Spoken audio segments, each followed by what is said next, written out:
오늘 포도원 일꾼 말씀이죠. 우리가 많이 들었던 말씀 중에 한 대목이 됩니다.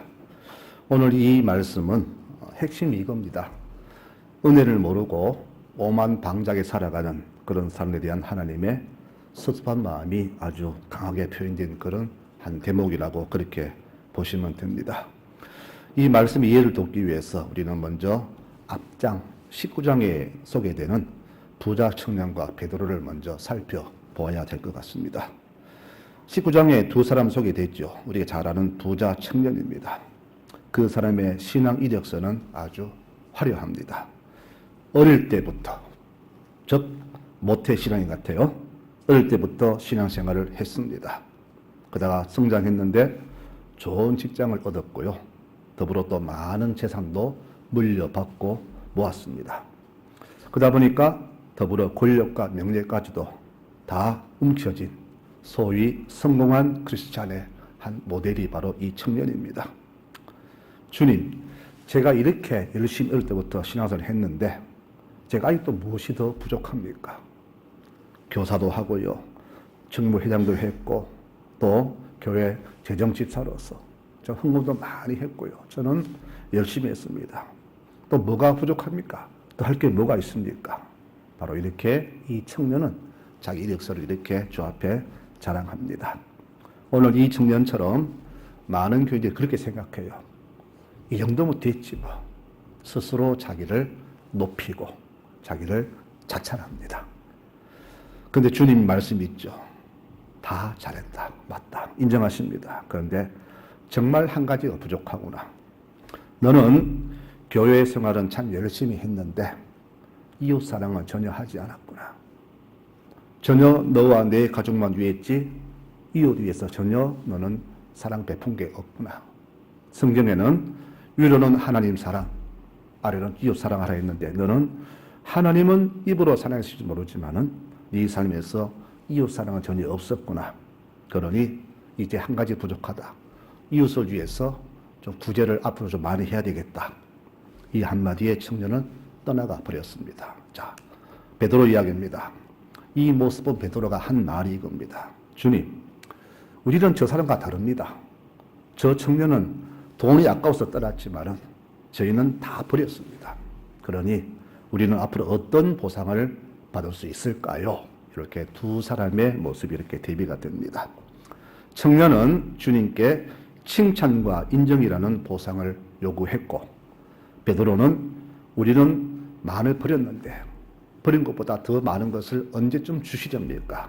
그것은 무엇입니까? 이렇게 보상을 다르지만은 보상을 요구하고 있습니다. 이렇게 신앙인들이 하나님께 대해서 감사보다 이런 어떤 보상을 요구하는 것에 대해서 주시는 교훈이 바로 오늘 읽은 포도원 일꾼 비유입니다.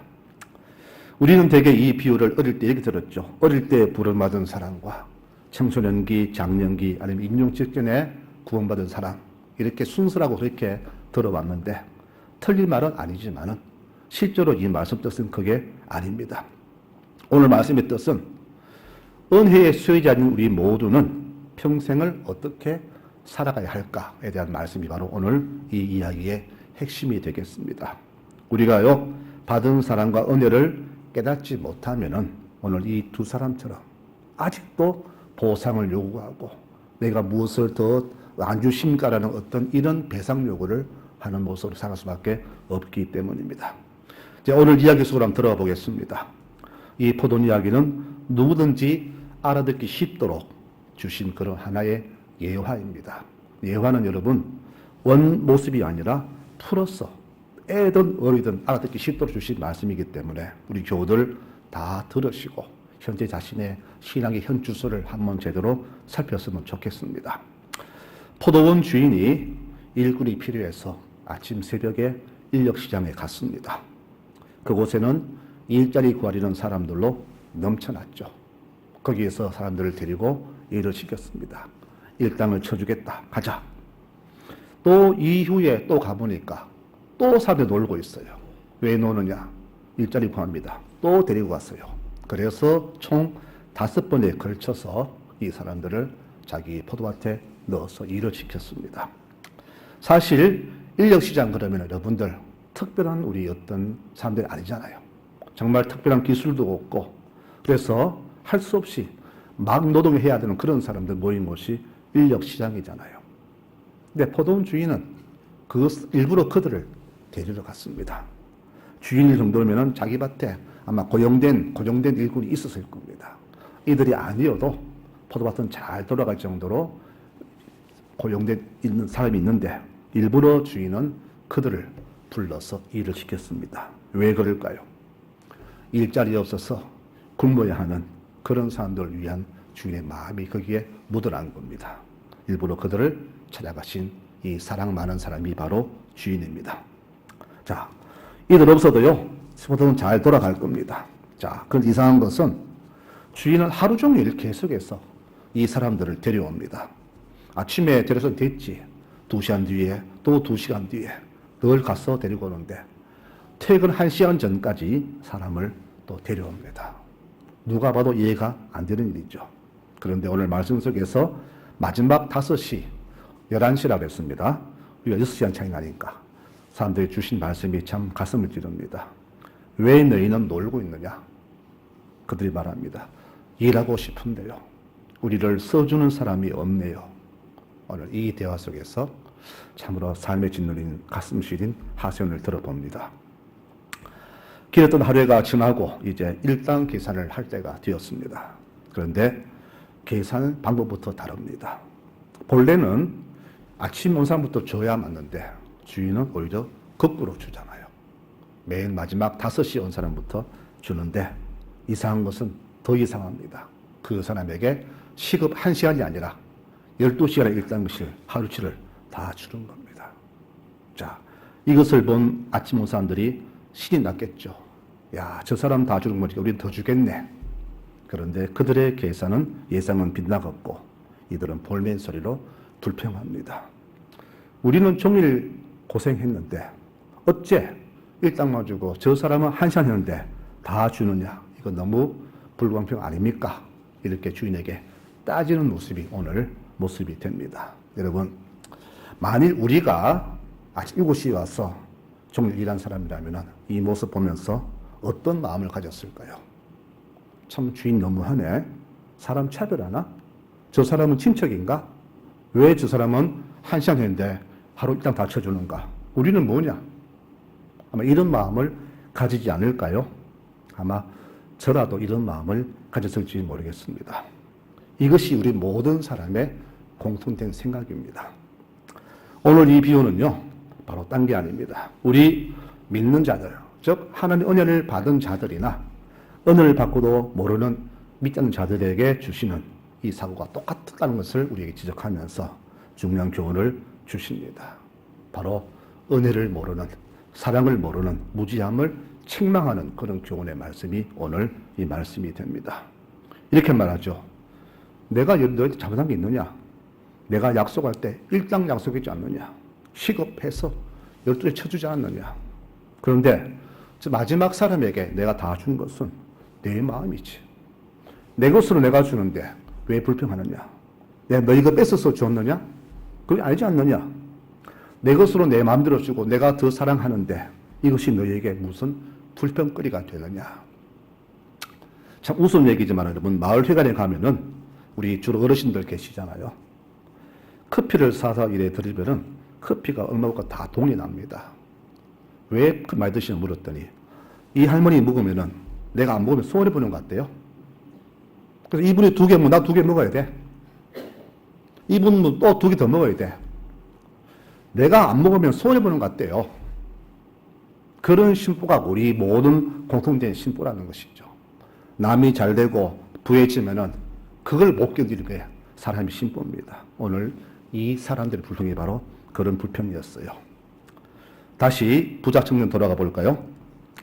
저는 일찍이 교육학교에서부터 중급을 공부를 거쳐서 청정부까지 갔고요. 복 받아서 좋은 직장에 돈도 많이 모았습니다.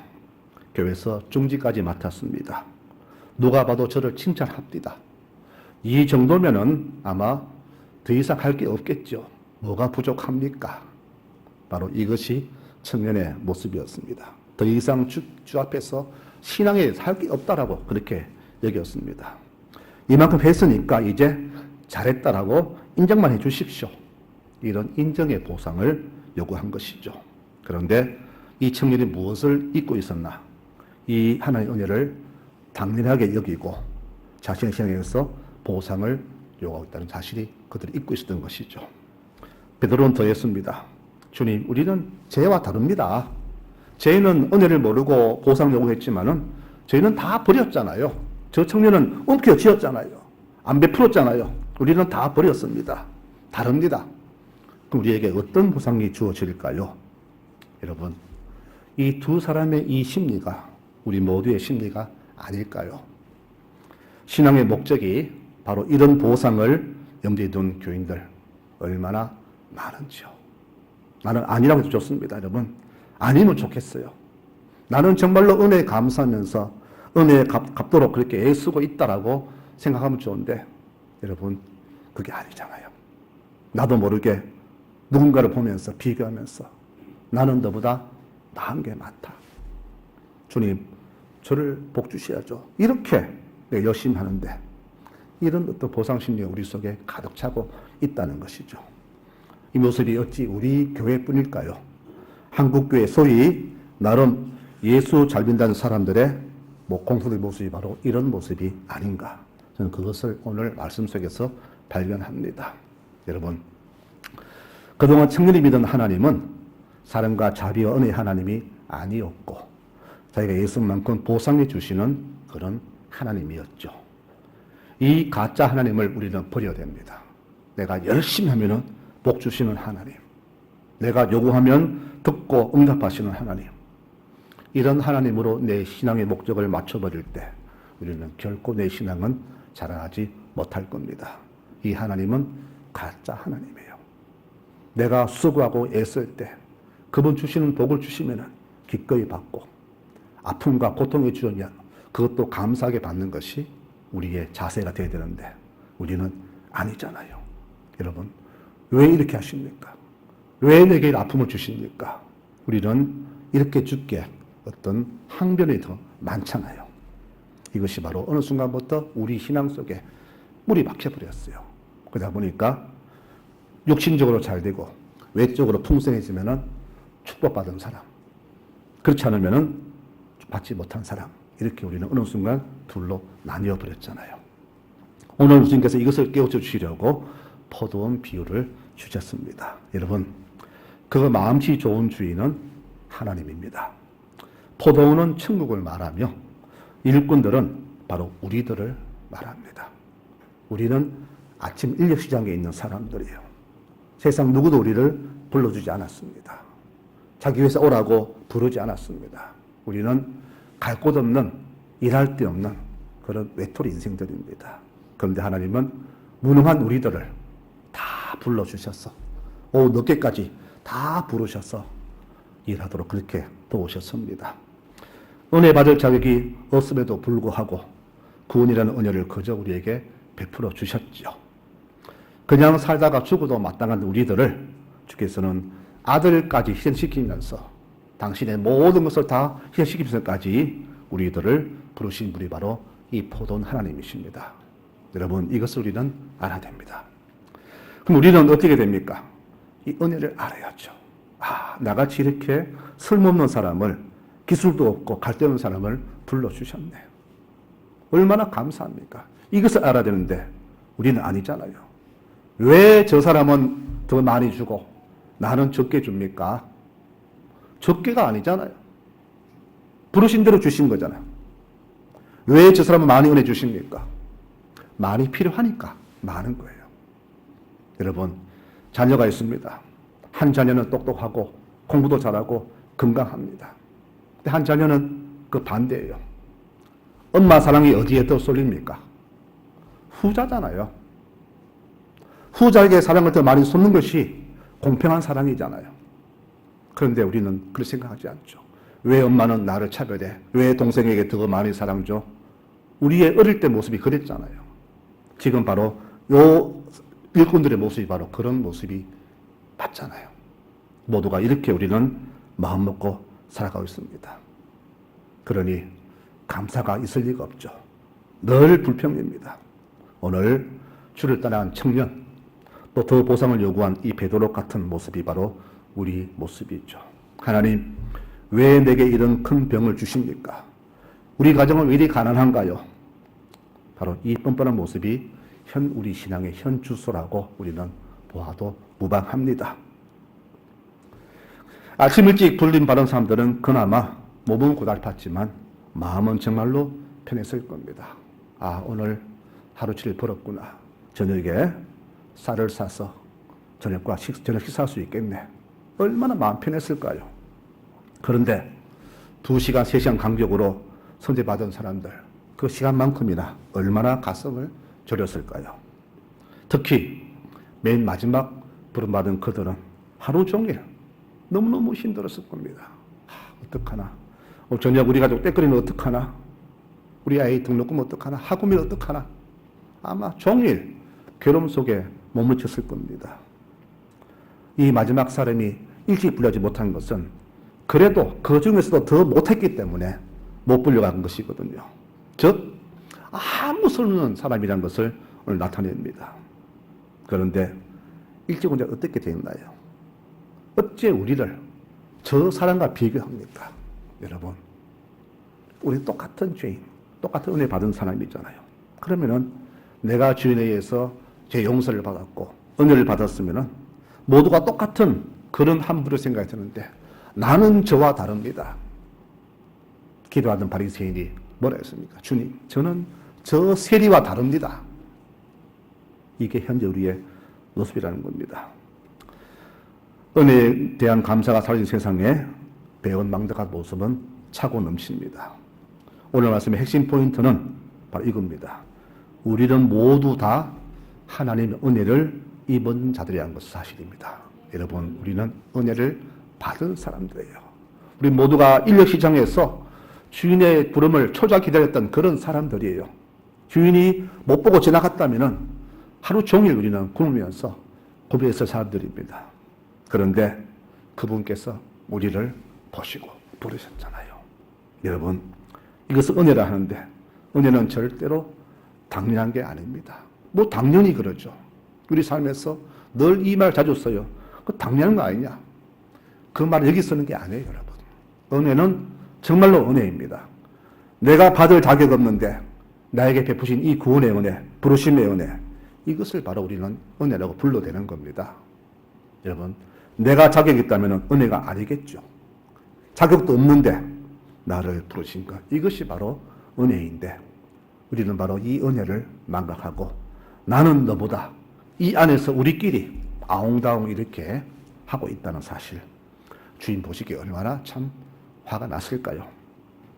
오늘 이 말씀을 비교하면서 불평 터뜨린 사람들은 이 당시 지도자 바리새인들 또는 철저한 민족주의를 지향하는 유대교인이라 그렇게 보아도 무방합니다. 왜 우리가 받을 사랑을 저 이방인에게 줍니까? 하나님은 왜 구원을 우리만 주셔야지 저 다른 민족에게 줍니까? 우리는 인정 못합니다. 우리가 그들을 구분해 주십시오. 이것을 꼬집는 그런 비유가 되기도 합니다. 여러분, 은혜는요 절대로 당연하지 않습니다. 근데 우리는 은혜를 당연히 여깁니다. 우리 바로 이 생각부터 바꿔야 됩니다. 바로 은혜를 여기지 않고 당연히 여긴 모습이 바로 적반하장, 바로 배은망덕한 모습이 됩니다. 여러분, 우리는 주의 은혜로 구원받은 사람들입니다. 내가 받은 은혜가 어디 이 구원뿐일까요? 지금 우리가 갖고 있는 모든 것들, 외적인 내적인 모든 것들 다 그분이 주신 은혜잖아요. 여러분, 그렇잖아요? 그런데 그 청년이 어땠나요? 아니다. 이건 내가 수고해서 받은 것이다. 내 소유로 생각한 겁니다. 욥이 인정했습니다. 주신 분은 여호와시다. 맞습니다. 그러니 그분이 가져가셔도 당연하고 그분이 주라 하시면 내주는 게 당연하죠. 그런데 은혜를 모르니까 그래 못합니다. 이렇게 청년은 거부했습니다. 신명기 8장 18절에 말씀하기를 여러분이 얻은 모든 재물들은 다 하나님이 주신 것이다. 이 재물을 얻을 능력도 하나님이 주셨다는 사실을 잊지 말라. 분명히 말씀하고 있습니다. 여러분, 배은망덕, 은혜를 모르는 거죠. 배은망덕은 어떤 것이냐? 모든 것은 내가 노력하여 얻었고 내 힘으로 얻었고 내 것이므로 내가 내 마음대로 된다. 이것을 바로 배은망덕이라고 하는 겁니다. 청년은 결국 떠나버렸죠. 그런데 더 나쁜 놈은 베드로입니다.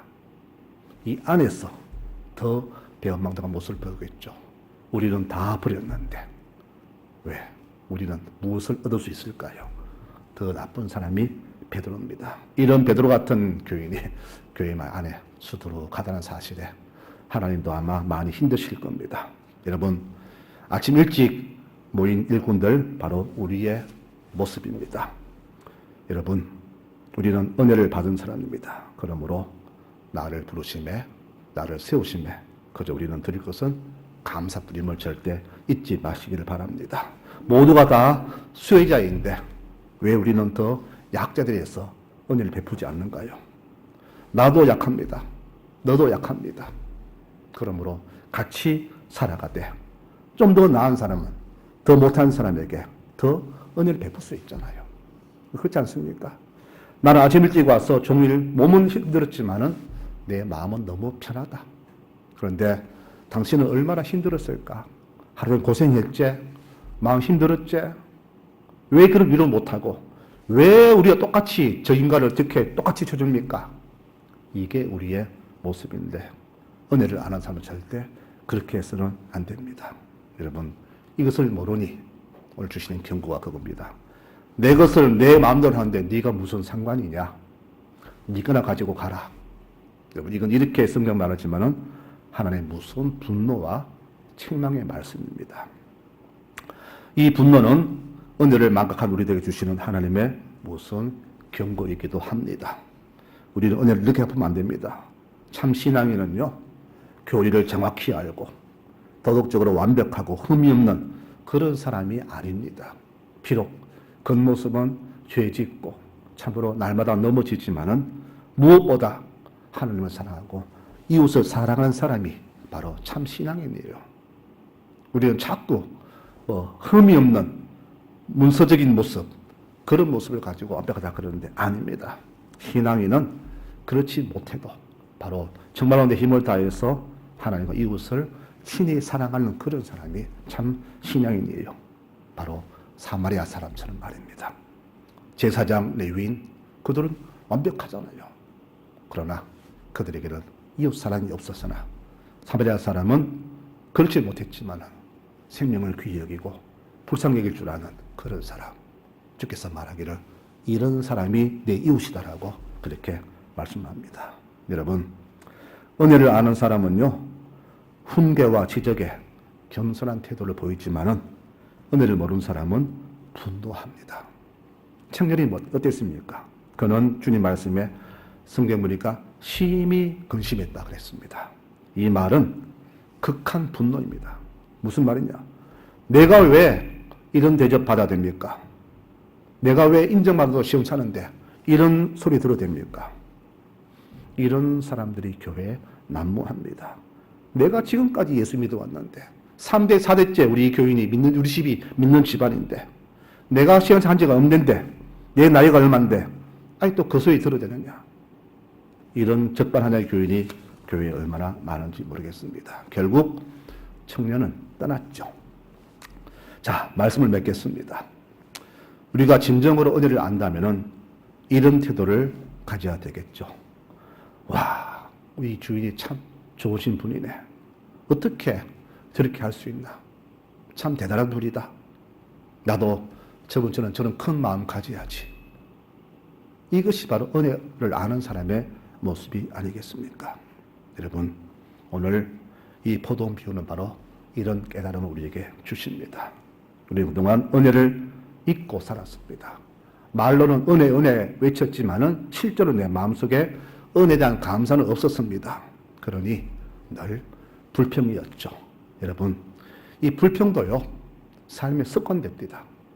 제가 봄옷을 입고도 더운 줄 모르고 있다가 어느 순간 보니까 더워서 보니까 봄옷이더라고. 나도 모르게 여기 익숙해지니까 바로 은혜도 그렇더라고요. 불평도 그렇더라고요. 이 불평이 내 속에 옷처럼 가득 감싸고 있으니까 내 속에 감사는 사라지고 늘 불평이에요. 자, 민수기 14장 말합니다. 이 백성이 언제까지 내게 불평할 것인가? 나는 너희가 하는 말을 다 들었다. 내가 분명히 말한다. 내가 살아있는 동안에 너희 말이 내 귀에 들린 대로 행해 주겠다. 여러분, 무서운 심판입니다. 왜 하나님 귀에 감사, 은혜는 들리지 않고 불평, 불만만 들려져야 됩니까? 이것이 바로 은혜를 모르는 사람들의 태도였기 때문입니다. 복받은 분들을 유심히 살펴보십시오, 여러분들. 이분들은요, 특징이 있어요. 말없이 수고합니다. 주님께 드림에 조금도 아까워하지 않습니다. 청년처럼 얼마 매고 오직 내 가족, 내 자식 주기 위해서 올가매는 자가 아니라 주께서 원하시면 언제든지 다 드리는 모습을 봅니다. 더구나 불평은 없습니다. 어디 그분들에게 불평이 없겠습니까? 그러나 그들의 입에서는 감사만 나옵니다. 이분들도 부족함, 불평거리 있습니다. 그러나 받은 은혜가 더 크기 때문에, 그것을 알기 때문에 그분들에게 불평은 사치에 불과할 뿐입니다. 그러니 복을 받지 않겠나요? 여러분, 그분만 받을까요? 아닙니다. 그 자식의 자식 천대까지 복을 받는 겁니다. 여러분, 우리는 이 사실에 주목해야 됩니다. 여러분, 은혜를 기억합시다. 그리고 은혜에 감사합시다. 은혜를 알고 감사하는 자가 하나님을 영화롭게 해드린다고 말씀을 했습니다. 우리가 영광을 드리면 하나님은 더욱더 우리를 축복하십니다. 감사 영광을 주께 날마다 올려 드리십시다. 이것이 바로 은혜를 아는 사람의 가장 적합한 태도입니다. 이렇게 은혜를 알고 날마다 감사를 영광 돌리는 우리 교회 모든 교우들이 되시기를 축원합니다. 아멘.